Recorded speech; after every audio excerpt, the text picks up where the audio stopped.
साथियों, महाराष्ट्र में इन दिनों नगर निगम के चुनाव चल रहे हैं और इमाम पार्टी असदुद्दीन ओवैसी की पार्टी भी यहां पर पूरी मजबूती के साथ चुनावी मैदान में उतरी हुई है। चुनाव के जब ऐलान हुआ था, जब वहां पर प्रत्याशियों का ऐलान किया जा रहा था, तो इमाम पार्टी के मुंबई अध्यक्ष फारूक शाब्दी ने पार्टी से इस्तीफा दे दिया था और इसको लेकर बहुत ज़्यादा चर्चाएं भी हुई थी।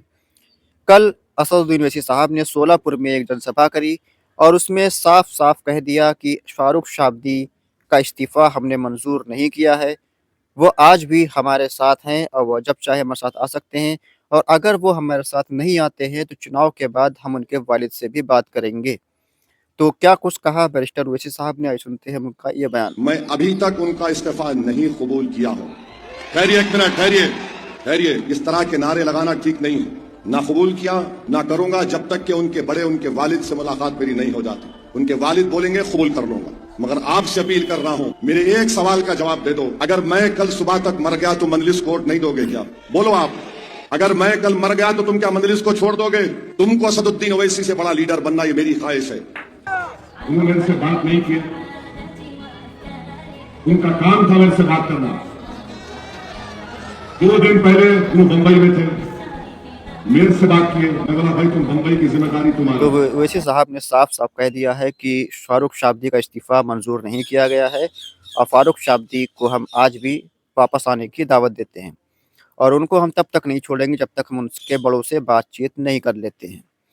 तो फारूक शाब्दी साहब ने भी पार्टी छोड़ने के बाद इमाम पार्टी के खिलाफ कोई भी बयान नहीं दिया है, बल्कि इमाम पार्टी के लिए जो उनसे सवाल पूछे गए उस पे भी इमाम पार्टी की तारीफ़ ही उन्होंने कही है, ओवैसी साहब की तारीफ़ की है। तो अब इमाम पार्टी में वापसी हो सकती है फारूक शाब्दी साहब की, इससे भी खबरें आ रही है। ओवैसी साहब का यह बयान सोलापुर में दिया गया है, जहाँ पर फारूक शाब्दी इमाम पार्टी के प्रत्याशी रह चुके हैं। पिछले चुनाव में उनको 60,000 से ज़्यादा वोट इस सीट पर मिले थे। तो अब इमाम पार्टी फारूक शाब्दी को दोबारा से वापस लाना चाह रही है। अब देखना होगा कि फारूक शाब्दी वापस से इमाम में आते हैं या फिर वो कहीं और जाते हैं। सुनो, उन्होंने मेरे से बात नहीं की, उनका काम था मेरे से बात करना। 2 दिन पहले वो मुंबई में थे, मेरे से बात किए। मैं बोला भाई तुम मुंबई की जिम्मेदारी तुम्हारी। मेरे अल्फाज क्या थे, ये गले का सांस तुम्हारा है, तुम देख लो।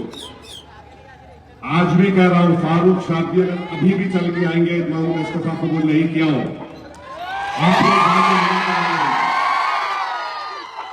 और अगर वो नहीं सुनना चाहते तो इलेक्शन के बाद मैं उनके वालिद से जाके मिलने वाला हूं।